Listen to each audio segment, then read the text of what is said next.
Once dismissed as a far-fetched fantasy, the idea of the United States acquiring Greenland has unexpectedly resurfaced on Washington's agenda. What was once the subject of diplomatic jokes and incredulous headlines is now being discussed in serious policy circles, with a new sense of urgency and determination.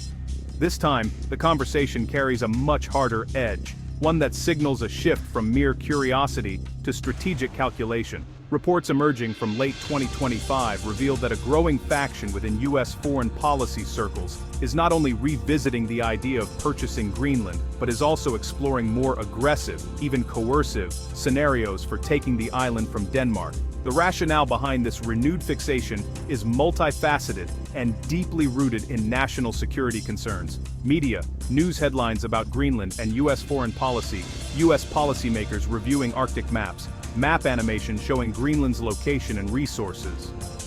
Greenland's strategic Arctic location places it at the crossroads of North America, Europe, and the increasingly navigable Arctic Ocean. Its vast, untapped natural resources, ranging from rare earth minerals to oil and gas, are becoming ever more accessible as the ice recedes. Perhaps most concerning to U.S. officials is Greenland's growing vulnerability to Russian and Chinese influence. Both Moscow and Beijing have ramped up their presence in the Arctic, investing in infrastructure, scientific research, and even military capabilities, raising alarms in Washington about the potential for strategic encirclement. Copenhagen's initial response was one of disbelief, quickly followed by a firm and unequivocal rejection of any notion of ceding Greenland. This stance was echoed by wary European capitals, who view the U.S. overtures as both destabilizing and disrespectful to European sovereignty. Yet, beneath Europe's united front lies a simmering anxiety. Many European leaders are acutely aware of their dependence on U.S. security guarantees, and privately, some doubt whether the continent could mount a truly coordinated or effective response if Washington were to press the issue. The rapid opening of the Arctic, driven by accelerating climate change, has transformed Greenland from a remote outpost into a new front in the intensifying rivalry among great powers. The stakes, both environmental and geopolitical, have never been higher. U.S. strategists now frame their interest in Greenland as a matter of preemptive defense, not territorial expansion, arguing that European resistance is naive in the face of mounting threats from rival powers. The diplomatic opening moves have begun, setting the stage for a high-stakes contest. But as tensions rise, it's becoming clear that the real crisis for the transatlantic alliance and the future of the Arctic may be just beginning. Europe faces a stark dilemma. Should it risk the strength and unity of its transatlantic alliance with the United States, or should it allow the gradual erosion of its own sovereignty and the very foundations of international law that have underpinned peace and stability for decades? This is not a theoretical debate, but a real and pressing challenge that tests the continent's values and its future direction. If Europe chooses to stand aside, it risks sending a signal that the rules-based order is optional and that the sovereignty of nations can be compromised without consequence. The erosion of these principles could have far-reaching effects, undermining trust in international institutions and agreements. A weak or hesitant response from Europe could embolden other global powers to test the limits of international norms, increasing instability and uncertainty across the world. The stakes are high, and the consequences of inaction could be severe. On the other hand, a strong and independent stance could risk alienating Washington, potentially leaving Europe more exposed and isolated on the global stage. The transatlantic partnership has long been a cornerstone of European security and prosperity. The United States remains Europe's most important military and economic partner, especially in the context of ongoing conflicts such as the war in Ukraine. The alliance provides critical support, intelligence, and resources that Europe cannot easily replace. Yet, standing by as a fellow member state like Denmark is coerced or threatened would betray the very principles on which the European Union and the post-war international order were built, principles of solidarity, mutual defense, and respect for sovereignty. The message to the world would be unmistakable, that the rules are negotiable, and that the international system can be bent or broken by those with enough power or influence. In such a world, small states would be seen as expendable, their interests and security sacrificed for the convenience of larger powers. This would set a dangerous precedent for the future. Europe must now make a defining choice. Will it accept a junior role in global affairs, relying on others to set the rules and protect its interests, or will it assert its own agency and leadership? even if that means risking friction with its most powerful ally, the United States. The choice before Europe is not a simple one between good and bad outcomes, but rather between two dangerous and uncertain paths, each with profound implications for the continent's future and the world order as a whole. In Brussels, Berlin, and Warsaw, pragmatists argue for restraint. They see the US as the indispensable guarantor of European security, especially with the war in Ukraine ongoing. A rupture with Washington could weaken support for Ukraine and embolden Russia. For frontline states like Poland and the Baltics, the American military presence is existential. Breaking with the US could also leave Europe isolated against both Russia and an assertive China. The argument, preserve the alliance, even if it means compromise over Greenland. Diplomacy, not confrontation, is urged, perhaps negotiating expanded US rights in Greenland short of sovereignty transfer. For now, managing the crisis and maintaining the partnership is seen as the only rational path.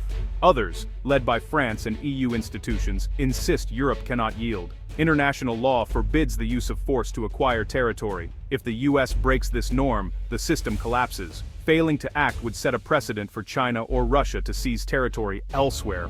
Europe's credibility as a defender of rules would be destroyed. Pragmatically, weakness invites aggression. Europe must show it is a partner, not a subordinate. A firm response would rebalance the alliance and show Europe's economic power has political teeth. The lesson, engagement without resolve, leads to irrelevance. Backing down over Greenland would repeat past mistakes and undermine Europe's global standing. Europe's first visible response could be military posturing, deploying naval and air assets to Greenland under Denmark's flag. This would signal resolve, complicating any US move to assert control. Sovereignty patrols by European jets and joint training exercises would reinforce Denmark's claim. The aim, create facts on the ground, forcing the US to escalate if it chooses. Framed as defense, not provocation, this would test Washington's willingness to confront allies. The risk miscalculation could trigger unintended conflict, and unity among European states would be crucial. Such a move could rupture NATO, so leaders must weigh escalation risks against the dangers of inaction. The goal is deterrence, not war. Europe's strongest weapon may be economic, not military. The EU's anti-coercion instrument allows swift tariffs and restrictions in response to US coercion. Targeted tariffs on iconic US exports would create political pain in Washington. The EU could also block US firms from public contracts and strategic sectors. These measures are flexible, escalating or de-escalating as needed, but a trade war would hurt both sides, disrupt supply chains, and test EU unity. The effectiveness depends on Europe's political will to endure economic blowback.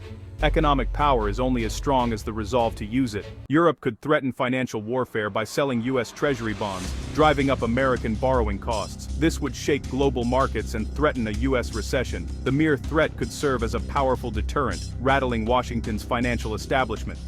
But this is a nuclear option. Europe would suffer massive losses and trigger a global crisis.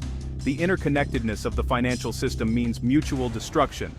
This option is a last resort, to be used only if all else fails. Its real power lies in the threat, not the execution. Every European response carries risks. Deterrence must be balanced with de-escalation. Military deployments deter but risk accidental conflict. Strict communication and defensive framing are essential. Economic retaliation is more flexible, but can spiral into a trade war and fracture EU unity. Financial threats are the ultimate deterrent, but using them would be catastrophic for all. The optimal strategy: combine limited military presence, targeted economic measures, and private financial warnings. The goal is to change US behavior without provoking uncontrollable escalation. Success depends on unity, discipline, and clear signaling. Europe must walk a tightrope between resolve and restraint. The Greenland crisis has brought into sharp focus Europe's ongoing dependence on US security guarantees, while also highlighting the continent's vast, often underappreciated potential for independent action and influence on the world stage. This moment is not just about Greenland, it's a wake-up call for Europe to reassess its role in global affairs. Europe's true strength lies not only in its military capabilities, but in the power of its single market, the global reach of the euro, and its ability to set international standards through regulation. These economic and regulatory tools give Europe a unique form of leverage that extends far beyond traditional hard power. Yet, the real challenge facing Europe is forging unity among its diverse member states and finding the collective will to act decisively when crises emerge. Without cohesion, even the greatest resources can be rendered ineffective. Preserving the transatlantic alliance or upholding international law should not be seen as mutually exclusive. Instead, Europe must find a way to recalibrate its relationship with the United States, asserting its own interests while maintaining strong ties. If Europe is unable to defend the sovereignty of its own members, it risks being seen as a dependent rather than a true partner on the world stage. Security and credibility go hand in hand. However, by confidently asserting its interests and taking greater responsibility, Europe has the opportunity to forge a more balanced and sustainable alliance with the US, one built on mutual respect and shared leadership. Europe possesses real agency. The choices it makes now, whether to act boldly or remain cautious, will have a profound impact on the future global order and the values that shape it. The risks of confrontation are real and cannot be ignored, but so too are the dangers of inaction, which could erode Europe's influence and security over time. Ultimately, Europe's maturity as a geopolitical actor will be measured by its ability to act with unity, resolve, and a clear strategic vision, qualities that will determine its place in the world for years to come.